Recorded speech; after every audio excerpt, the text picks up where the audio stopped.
Heavygat itong next segment natin. Kasi naman, kailangang dalhin pa sa taas ng bundok lahat ng gamit in order to shoot this. Kasi 'di ba, kapag nag-mountain climbing, madami ka nang dalang-dalang mga gamit, tent, panluto, at iba-iba pa. Pero, ang crew namin, mas matindi pa. Kasi, bit-bit pa nila ang camera at iba pang mga gamit to shoot this. Yan ang effort.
Organize this project we called Sining Dagway 07.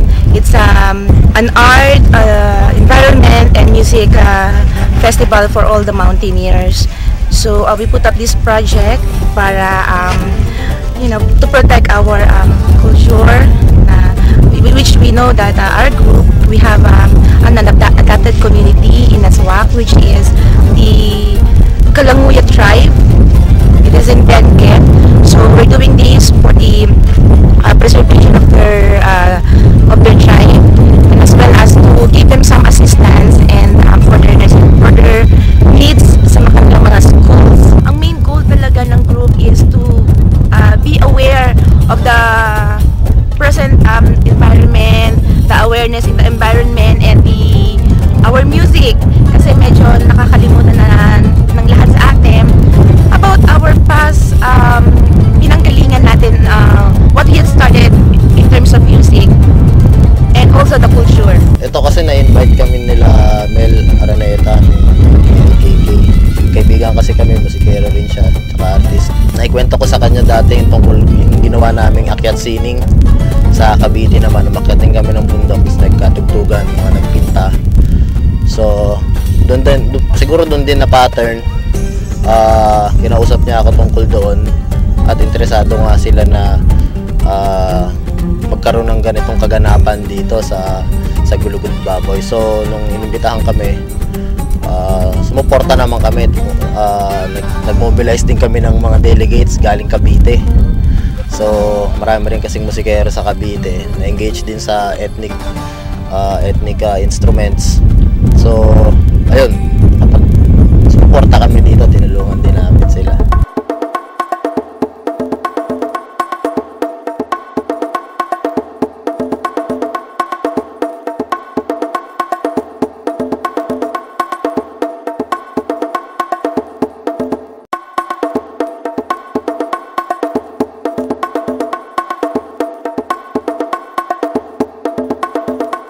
Yung Lakbay Lahi, isa siyang kolektibo ng mga individual na engage sa iba't ibang larangan ng sining, pero medyo nakafocus karamihan sa sound art tsaka performance art.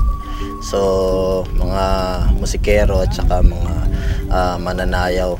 Isang paraan to, parang advocacy para maipakita dun sa ibang tao yung mga ganong klaseng instrumento na hindi na kadalasang o pangkaraniwang nakikita o tinutugtog ngayon.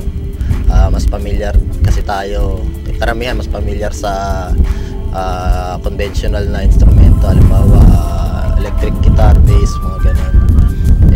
Yung ibang instrumento natin na nitibo o pangkatutubo, medyo hindi natin kilala, siguro nakalimutan na natin. So isang paraan to para ma-educate yung ibang mga kasamahan din natin. natin na siguro na hindi masyado na-expose sa ganong klaseng instrumento. Ako particular yung hawak ko yung higalong, yung parang sagwan na gitara na 2 kwerdas. Yung ibang mga kasama ko may mga tambol, yung iba may kubing, yung bamboo jaw harp, flauta, at may marami pang mga chimes, mga rattles. So yun yung iba sa mga instrumento namin.